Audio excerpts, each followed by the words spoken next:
Hello friend, this is Rahul Tripathi.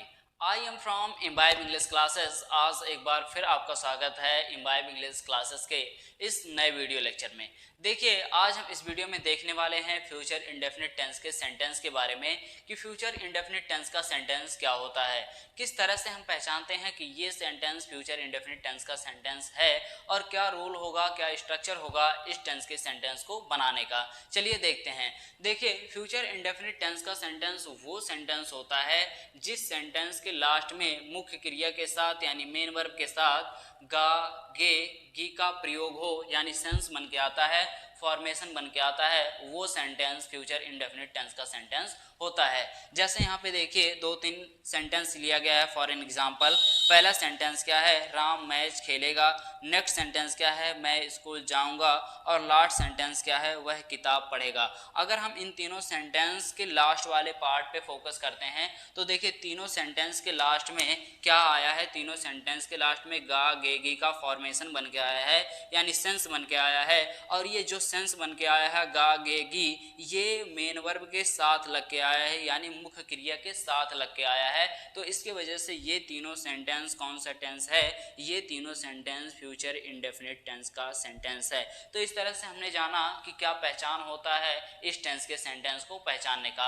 अब हम focus करते हैं कि सेंटेंस को हम किस तरह से बनाएंगे, क्या रूल होगा, क्या स्ट्रक्चर होगा फ्यूचर इंडेफिनिट टेंस के सेंटेंस को बनाने का। तो देखिए, फ्यूचर इंडेफिनिट टेंस के सेंटेंस को आप शैल और विल की सहायता से बनाते हैं, लेकिन यहाँ पे एक डाउट ये है कि कहाँ पे हम शैल का यूज करेंगे और कहाँ पे हम विल का यूज करेंगे। तो देखिए, अगर आपके सेंटेंस में सब्जेक्ट के तौर पे आई आता है या वी आता है तो आप इन दोनों के साथ शैल का यूज करेंगे और बाकी सभी सब्जेक्ट के साथ आपको विल का यूज करना है। ये रूल उन लोगों के लिए है जो एग्जाम में बैठने वाले हैं या जो कोई किताब लिख रहे हैं या कहानी लिख रहे हैं या कोई भी स्क्रिप्ट लिख रहे हैं, वहाँ पे आप ये रूल फॉलो करेंगे। लेकिन अगर हम बात करें स्पीकिंग के लिए तो स्पीकिंग के लिए अगर आप शैल का यूज़ ना करें तो बेहतर होगा, क्योंकि शैल का यूज़ स्पीकिंग के लिए नहीं किया जाता है फ्यूचर इंडेफिनिट टेंस के सेंटेंस में। तो यहाँ पे हमने जाना कि कहाँ पे हम शैल का यूज़ करेंगे और कहाँ पे हम विल का यूज़ करेंगे।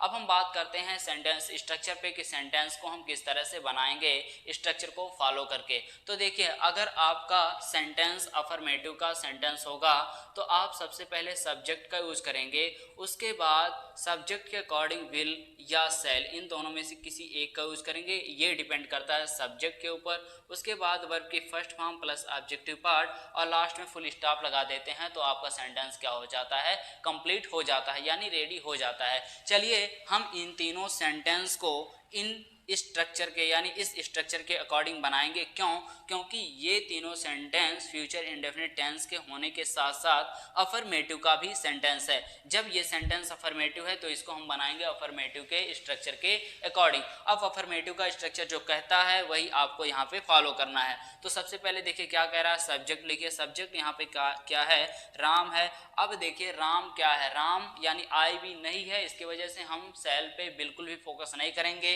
राम के साथ किसका यूज किया जाएगा, विल का। उसके बाद वर्ब की फर्स्ट फॉर्म, यहाँ पे देखिए वर्ब क्या है, यहाँ पे वर्ब है खेलना और खेलने के लिए हम किसका यूज करते हैं, प्ले। उसके बाद ऑब्जेक्टिव पार्ट में क्या है, मैच, तो मैच के लिए हम किसका यूज करेंगे, द मैच। और लास्ट में फुल स्टॉप लगा देंगे तो आपका सेंटेंस क्या हो जाएगा, कंप्लीट हो जाएगा। नेक्स्ट सेंटेंस क्या है, मैं स्कूल जाऊंगा। देखिए इस सेंटेंस को हम किस तरह से बनाएंगे, यहाँ पे सबसे पहले सब्जेक्ट लिखेंगे। सब्जेक्ट क्या है, मैं, और मैं के लिए हम किसका यूज करते हैं, आई का। अब आई के साथ हम किसका यूज करें, तो देखिए आई के साथ हम दोनों का यूज कर सकते हैं यानी शैल का भी यूज कर सकते हैं और विल का यूज कर सकते हैं। अगर आपको ये सेंटेंस बोलना हो, जैसे अगर आप बात कर रहे हैं किसी से और वहाँ पे आपको ये कहना है कि मैं स्कूल जाऊंगा, तो आप वहाँ पे ये नहीं कहेंगे आई शैल गो टू स्कूल, बल्कि आप ये कहेंगे I will go to school. लेकिन अगर आप यही सेंटेंस किसी स्क्रिप्ट में लिख रहे हैं या किसी किताब में लिख रहे हैं या कहीं पे लिख रहे हैं तो आप वहां पे विल का यूज नहीं करेंगे बल्कि किसका यूज करेंगे,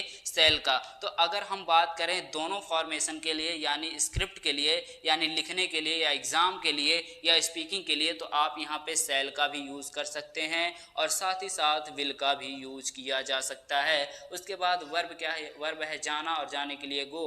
उसके बाद ऑब्जेक्टिव पार्ट में है स्कूल और लास्ट में फुल स्टॉप। इस तरह से आपका सेंटेंस कंप्लीट हो जाता है। नेक्स्ट सेंटेंस क्या है, वह किताब पढ़ेगा। इस सेंटेंस को देखते हैं। देखिए यहाँ पे सब्जेक्ट क्या है, ही, उसके बाद ही के साथ आप शैल का यूज नहीं करेंगे बल्कि किसका यूज किया जाएगा, विल का। उसके बाद वर्ब की फर्स्ट फॉर्म, यहाँ पे देखिए वर्ब क्या है, पढ़ना, और पढ़ने के लिए हम किसका यूज करते हैं, रीड। उसके बाद ऑब्जेक्टिव पार्ट में क्या है, बुक, और लास्ट में फुल स्टॉप। इस तरह से आप अफर्मेटिव के सेंटेंस को बनाते हैं, फ्यूचर इंडेफिनिट टेंस के सेंटेंस को। चलिए अब हम फोकस करते हैं निगेटिव के सेंटेंस को किस तरह से बनाया जाता है। देखिए यहाँ पे दो सेंटेंस लिया गया है। फॉर एग्जांपल पहला सेंटेंस क्या है, हम मूवी नहीं देखेंगे, और दूसरा सेंटेंस क्या है, रोहन कलम नहीं खरीदेगा। ये दोनों सेंटेंस देखिए, ये दोनों सेंटेंस कौन सा सेंटेंस है, ये दोनों सेंटेंस निगेटिव सेंटेंस है, यानी नकारात्मक वाक्य है। जब ये दोनों सेंटेंस निगेटिव सेंटेंस है यानी नकारात्मक वाक्य है, तो इसको हम बनाएंगे निगेटिव सेंटेंस के स्ट्रक्चर के अकॉर्डिंग।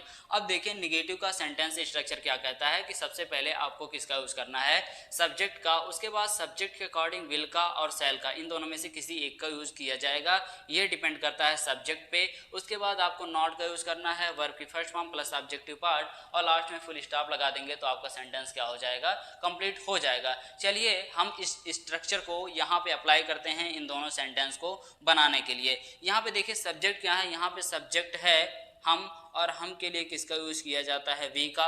अब वी यहाँ पे यानी इस सेंटेंस में सब्जेक्ट के तौर पे आया है, यानी सब्जेक्ट के रूप में आया है। तो सब्जेक्ट के तौर पे जब वी आया है तो वी के साथ हम किसका यूज करेंगे, यहाँ पे विल का यूज किया जाएगा कि शैल का यूज किया जाएगा। देखिए अगर ये सेंटेंस, कौन सा सेंटेंस है, हम मूवी नहीं देखेंगे, अगर ये सेंटेंस आप कन्वर्जेशन में यूज कर रहे हैं तो यहाँ पे आप वी के साथ विल का यूज करेंगे तो परफेक्ट होगा, यानी बेहतर होगा। और अगर ये सेंटेंस आप किसी स्क्रिप्ट में या एग्जाम में या किसी भी बुक में ये सेंटेंस लिख रहे हैं तो वहां पे अगर शैल का यूज करेंगे तो बेहतर होगा। यानी लिखने के लिए अगर आप ये सेंटेंस यूज कर रहे हैं तो आप वी के साथ शैल का यूज करेंगे, और अगर इस सेंटेंस को आप कन्वर्जेशन में यूज कर रहे हैं तो आप वी के साथ विल का यूज करेंगे तो बेहतर होगा। उसके बाद नॉट का, यहाँ पे नॉट लिखेंगे। उसके बाद वर्ब देखें, यहाँ पे क्या है, यहाँ पे वर्ब है देखना, और देखने के लिए किसका यूज किया जाता है, वॉच का, और वॉच की फर्स्ट फॉर्म क्या है, वॉच। उसके बाद ऑब्जेक्टिव पार्ट में क्या है, मूवी, तो मूवी के लिए हम क्या लिखेंगे, मूवी, मूवी, और लास्ट में फुल स्टॉप लगा देंगे तो आपका सेंटेंस क्या हो जाएगा, कंप्लीट हो जाएगा। नेक्स्ट सेंटेंस क्या है, रोहन कलम नहीं खरीदेगा। यहाँ पे देखिए सब्जेक्ट क्या है, यहाँ पे सब्जेक्ट है रोहन। उसके बाद रोहन के साथ हम किसका यूज करेंगे, तो देखिए अगर ये सेंटेंस आप स्पीकिंग में यूज कर रहे हैं यानी कन्वर्जेशन में यूज कर रहे हैं या कहीं पे लिखने में आप यूज कर रहे हैं तो आप अनडाउटली इस सब्जेक्ट के साथ किसका यूज करेंगे, विल का यूज करेंगे। उसके बाद नॉट, वर्ब देखिए क्या है, यहाँ पे वर्ब है खरीदना, और खरीदने के लिए हम किसका यूज करते हैं, बाई। उसके बाद ऑब्जेक्टिव पार्ट में क्या है, पेन, यानी कलम, कलम के लिए हम क्या लिखते हैं, पेन। इस तरह से आपका सेंटेंस क्या हो जाता है, कंप्लीट हो जाता है। तो यहाँ पे हमने देखा कि अगर हमारा सेंटेंस निगेटिव का सेंटेंस होगा यानी नकारात्मक वाक्य होगा तो हम किस तरह से बनाएंगे, क्या स्ट्रक्चर होगा इस टेंस के सेंटेंस को बनाने का। अब हम फोकस करते हैं कि अगर हमारा सेंटेंस इंट्रोगेटिव का सेंटेंस होगा यानी इंट्रोगेटिव का मतलब प्रश्नवाचक वाक्य होगा तो हम किस तरह से बनाएंगे, क्या स्ट्रक्चर होगा सेंटेंस को बनाने का, क्या रूल होगा उस सेंटेंस को बनाने का। चलिए अब हम फोकस करते हैं इंट्रोगेटिव के सेंटेंस को किस तरह से बनाया जाता है। यहाँ पे देखिए दो सेंटेंस लिखा गया है। पहला सेंटेंस क्या है, क्या आप मंदिर जाओगे, और दूसरा सेंटेंस क्या है, वह क्या खाएगा। ये दोनों सेंटेंस क्या है, ये दोनों सेंटेंस इंट्रोगेटिव का सेंटेंस है यानी प्रश्नवाचक वाक्य है। जब ये दोनों सेंटेंस इंट्रोगेटिव का सेंटेंस है तो इसको हम बनाएंगे इंट्रोगेटिव के स्ट्रक्चर के अकॉर्डिंग। अब यहाँ पे देखिए इंट्रोगेटिव का दो स्ट्रक्चर दिया गया है, पहला मेथड नंबर 1 और दूसरा मेथड नंबर 2। तो कहाँ पे हम इंट्रोगेटिव का मेथड नंबर 1 का यूज करेंगे और कहाँ पे हम इंट्रोगेटिव का मेथड नंबर 2 का यूज करेंगे। तो देखिए जिस क्वेश्चन का आंसर आप यस और नो में दे सकते हैं यानी जिस क्वेश्चन का आंसर यस और नो में दिया जा सकता है उस सेंटेंस को बनाएंगे आप इंट्रोगेटिव के मेथड नंबर 1 के अकॉर्डिंग, और जिस क्वेश्चन का आंसर यस और नो में नहीं दिया जा सकता है उसको आप बनाएंगे इंट्रोगेटिव के मेथड नंबर 2 के स्ट्रक्चर के अकॉर्डिंग। अगर हम बात करें पहले सेंटेंस के बारे में तो देखिए पहला सेंटेंस क्या है, क्या आप मंदिर जाओगे। यहाँ पे देखिए अगर ये सेंटेंस मैं आपसे पूछता हूँ या ये क्वेश्चन आपसे मैं पूछता हूँ क्या आप मंदिर जाओगे, तो क्या आप इस क्वेश्चन का आंसर यस और नो में दे सकते हैं, यानी आप क्या कह सकते हैं यस या नो। ऑब्वियसली इस सेंटेंस का आंसर तो यस और नो में दिया जा सकता है। तो इसके वजह से इस सेंटेंस को हम किसके अकॉर्डिंग बनाएंगे, इंट्रोगेटिव के मेथड नंबर 1 के स्ट्रक्चर के अकॉर्डिंग बनाएंगे। लेकिन अगर ये सेंटेंस मैं आपसे ना पूछ के बल्कि ये सेंटेंस पूछता हूँ, यानी ये क्वेश्चन करता हूँ कि वह क्या खाएगा, तो क्या इस क्वेश्चन का आंसर आप यस और नो में दे सकते हैं, यानी इस क्वेश्चन का आंसर यस और नो में दिया जा सकता है या नहीं दिया जा सकता। इस क्वेश्चन का आंसर तो आप यस और नो में दे नहीं सकते, तो इसको हम बनाएंगे इंट्रोगेटिव के मेथड नंबर 2 के स्ट्रक्चर के अकॉर्डिंग। अब देखिए इंट्रोगेटिव का मेथड नंबर 1 का स्ट्रक्चर क्या कहता है कि आप विल या सेल का यूज करिए, उसके बाद सब्जेक्ट का वर्ब की first form plus objective part और लास्ट में किसका यूज कर दीजिए, क्वेश्चन मार्क का, तो आपका सेंटेंस क्या हो जाएगा, कंप्लीट हो जाएगा। चलिए ये स्ट्रक्चर हम यहाँ पे अप्लाई करते हैं और देखते हैं हमारा सेंटेंस किस तरह से बनता है। यहाँ पे देखिए विल का यूज करेंगे कि सेल का, सब्जेक्ट ये किस पे डिपेंड करता है, ये डिपेंड करता है सब्जेक्ट पे। अब सब्जेक्ट क्या है, आप, और आपके लिए किसका यूज किया जाता है, यू का, और यू के साथ हम किसका यूज करते हैं, सेल का यूज करते नहीं, हम किसका यूज करते हैं, विल का। तो आप यहाँ पे लिखिएगा विल, उसके बाद सब्जेक्ट क्या है, सब्जेक्ट क्या है, सब्जेक्ट है यहाँ पे यू, उसके बाद वर्ब क्या है, यहाँ पे देखिए वर्ब है जाना, और जाने के लिए हम किसका यूज करते हैं, गो। उसके बाद ऑब्जेक्टिव पार्ट, ऑब्जेक्टिव पार्ट में क्या है, मंदिर, तो गो टू टेम्पल, और लास्ट में किसका यूज कर देंगे, क्वेश्चन मार्क का। तो आपका सेंटेंस क्या हो गया, कंप्लीट हो गया। लेकिन अगर हम बात करें वहीं दूसरे सेंटेंस के बारे में, तो देखिए दूसरे सेंटेंस को हम इंट्रोगेटिव के मेथड नंबर 2 के स्ट्रक्चर के अकॉर्डिंग बनाएंगे। और इंट्रोगेटिव का मेथड नंबर 2 का स्ट्रक्चर क्या कहता है कि सबसे पहले आपको किसका यूज करना है, WH फैमिली का। अब यहाँ पे देखिए WH फैमिली क्या है, यहाँ पे WH फैमिली है क्या, और क्या के लिए हम किसका यूज करते हैं, व्हाट का। उसके बाद विल और सेल, आपको इन दोनों में से किसी एक को यूज करना है, ये सब्जेक्ट पे डिपेंड करता है। अब यहाँ पे देखिए सब्जेक्ट क्या है, यहाँ पे सब्जेक्ट है वह, और वह के लिए हम किसका यूज करते हैं, ही का, और ही के साथ हम सेल का यूज तो करेंगे नहीं, किसका यूज किया जाएगा, विल का। उसके बाद सब्जेक्ट में क्या है, सब्जेक्ट में ही है, ही लिख देंगे। अब यहाँ पे देखिए वर्ब क्या है, यहाँ पे वर्ब है खाना, तो खाने के लिए हम किसका यूज करते हैं, ईट का। अब यहाँ पे ऑब्जेक्टिव पार्ट तो कुछ नहीं है, यानी इस सेंटेंस में ऑब्जेक्टिव पार्ट कुछ नहीं है, तो लास्ट में हम किसका यूज कर देंगे, क्वेश्चन मार्क का। आपका सेंटेंस क्या हो गया, कंप्लीट हो गया। अब देखिए लेकिन अगर ये सेंटेंस इस तरह से ना हो, क्या आप मंदिर जाओगे, बल्कि ये इस तरह से हो, क्या आप मंदिर नहीं जाओगे, यानी इस इंट्रोगेटिव के सेंटेंस में अगर नेगेटिव का फॉर्मेशन बन के आ रहा है, नकारात्मक का सेंस बन के आ रहा है, तो आप सेंटेंस को किस तरह से बनाएंगे। मैं आपको ये फॉर्मेशन हमेशा यानी हर वीडियो में ये बताता रहता हूं कि अगर आपके इंट्रोगेटिव के सेंटेंस में नकारात्मक सेंस बन के आ रहा है, नेगेटिव का सेंस बन के आ रहा है, तो आप इंट्रोगेटिव के सेंटेंस में नॉट का यूज हमेशा सब्जेक्ट के बाद करेंगे। यहाँ पे देखिए सब्जेक्ट क्या है, यहाँ पे सब्जेक्ट है यू, और यू के बाद हम किसका यूज कर देंगे, नॉट का।